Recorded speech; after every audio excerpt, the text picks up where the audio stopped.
Yun, oh.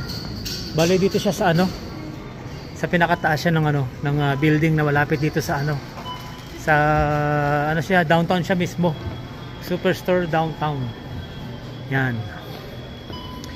Yun lang, advice ko lang sa inyo.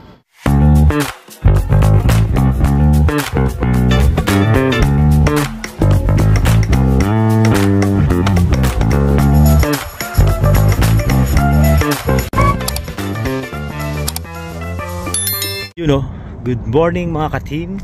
Good afternoon, good evening. Dito tayo ngayon sa ano, sa Walmart Royal Oak ng Northwest area. Ayan.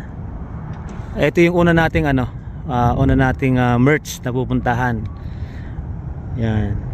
Bali ito, ano to wala tayong delivery dito. Yan, bali ang oras natin is mag 7:30. Inagahan natin kasi wala tayong delivery, walang delivery to, box stock lang. Yan, check natin ngayon kung ano ang sitwasyon ngayon dito sa loob. Uy, ayaw pa magbukas, grabe. Yan, pasok tayo sa loob. Dito pa lang enter. Good morning. Good morning. How are you? Good, you too. Yan. Mga greeters nila yan. Dito muna tayo sa ano, customer service. Magkano tayo?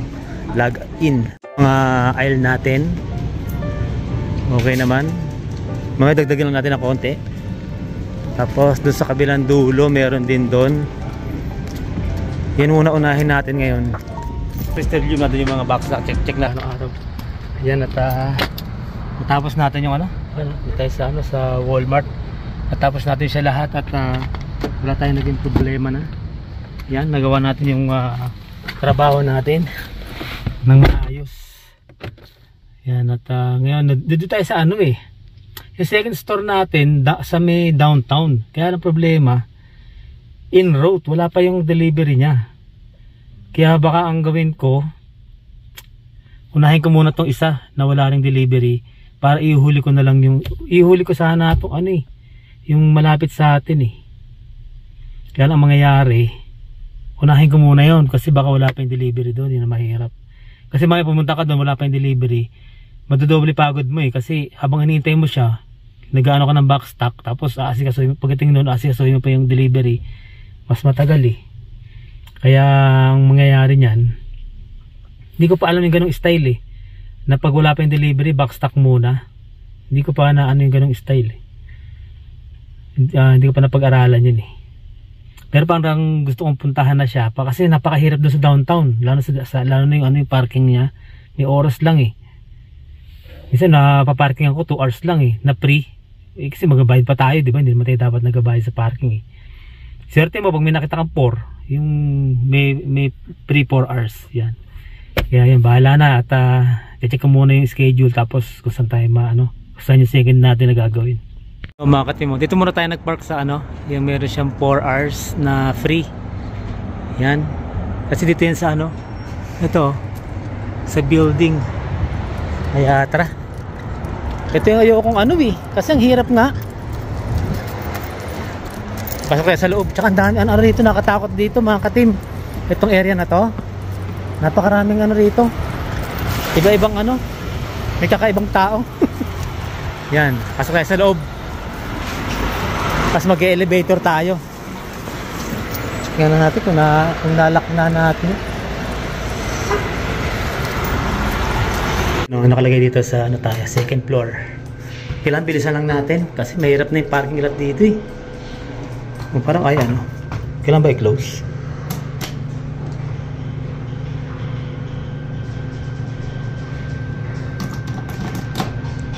Sa kabila tayo, sira yata to. Dito tayo sa kabila.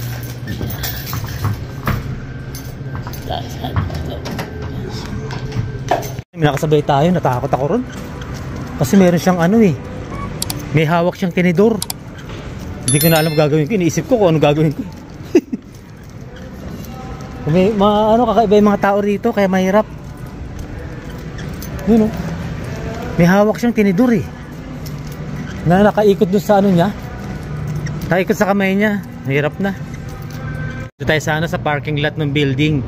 May mga nakalagay kung saan ka magka-park, Canadian Store o saan. Yan din tayo sa ano.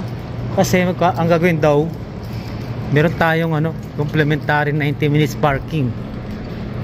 Tablet located at the inside the store.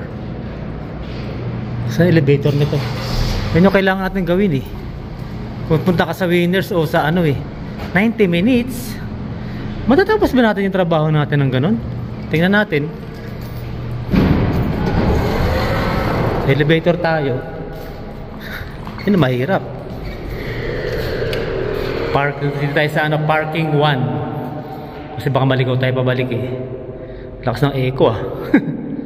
Yan o. Yan ang hirap dito sa ano. Ano yun dito sa ano, downtown. Sa may Pip Street. Tagal ah. Ba't di tayo ano? Ay, naubos yung oras kasi pag sa ganap ng parking lot na yan oh. Ay, buhay nga naman oh. Saan ba tayo? Basta sa ano tayo, parking 1. Yun, ito na. May nakalagay naman yan dito. Ayun, dire. Kinabahan ako kanina doon sa kasabay ko. Ito yung ano eh, yung nakakatakot sa downtown. Dito sa downtown, dito sa ano, yung mga nandun sa loob. Huwag kang makakabangga ng kahit sino doon, mga nakakatakot. Kanina, bigla lang ano eh, tinidor eh. Nakaikot sa kamay niya eh.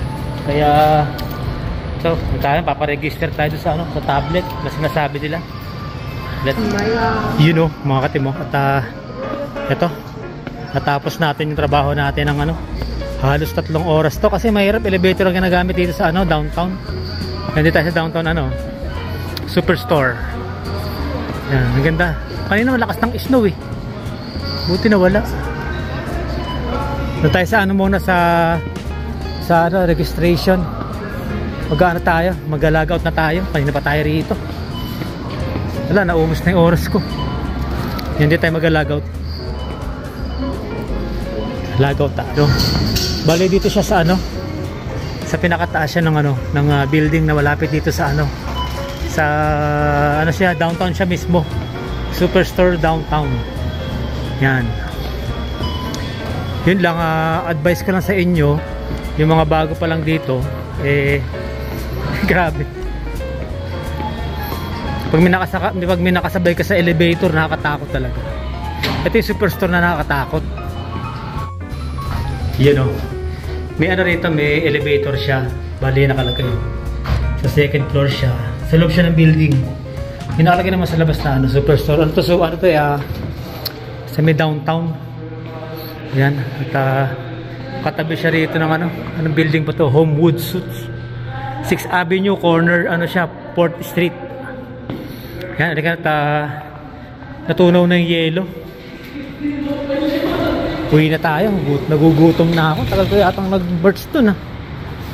Ang dami kasing delivery. Tapos matatagalan ka talaga. Hindi ko pa na-start yung sasakyan. Start muna natin. Dito ako pumarada sa ano, sa meron siyang ano, may libre siyang 4 hours. Kaya dito tayo pumarada para hindi tayo maano kung matagalan man tayo. 'Di ba? Ewan ko, ano oras ba ako nandito? Yun ang problema. Teka na. Yun nga mga katimo, ito yung sinasabi sa inyo na Superstore na nakakatakot. Kasi minsan, elevator siya, di ba? Kailangan bago ka pumasok sa elevator, siguraduhin mo wala kang kasabay na mga homeless. Kasi dito namimili mga homeless. Dito naglalagi yung mga homeless. Basta dito sila tumatambay. Punta sila sa loob.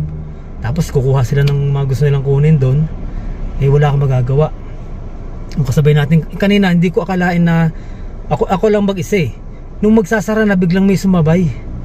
Nung sumabay na yon, tinignan ko naman siya maigi. Sabi ko patay homeless. Isisip ko homeless to, wag nyo titignan. Hindi ko siya tinitignan. Pero tinitignan ko yung kamay niya. Meron siyang dalawang tinidor sa kamay niya na nakaikot sa kamay niya, dalawang tinidor.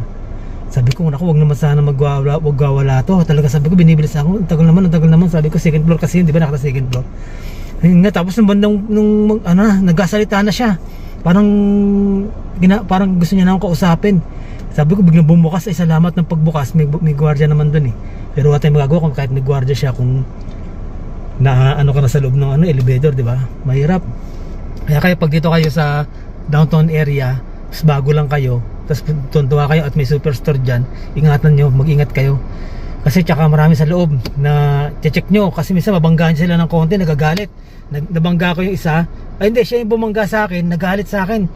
Talagang salita siya na salita. Ginawa ko, palayo ko ng palayo. Habang lumalayo ko, lumalapit. Hanggang sa binilisan ko yung paglayo ko, lumiko na ako. Hanggang sa iniligaw ko na siya. Yung bang pagliko ko, sabay tumakbo ko. Para hindi niya mapansin at tumakbo ko eh. Pagliko ko talaga, sabay takbo ko. Sabay talagang nagtago na ako. Bang, ano, sabi ko.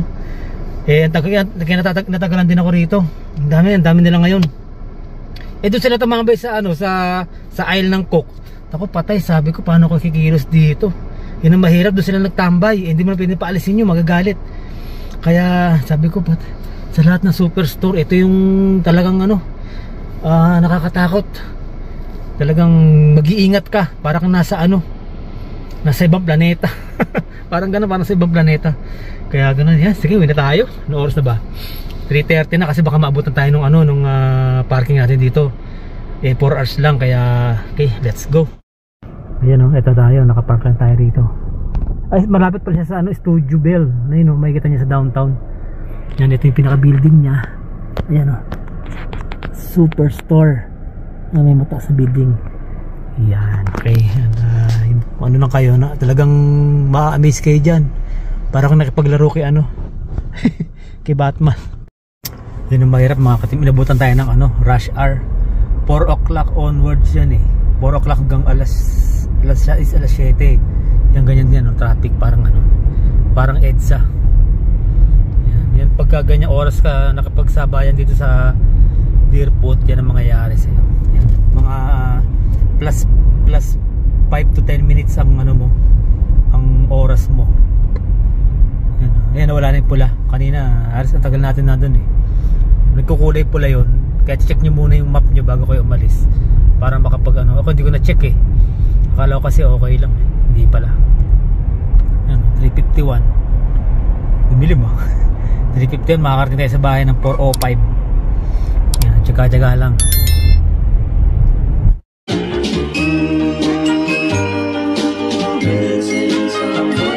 Missing someone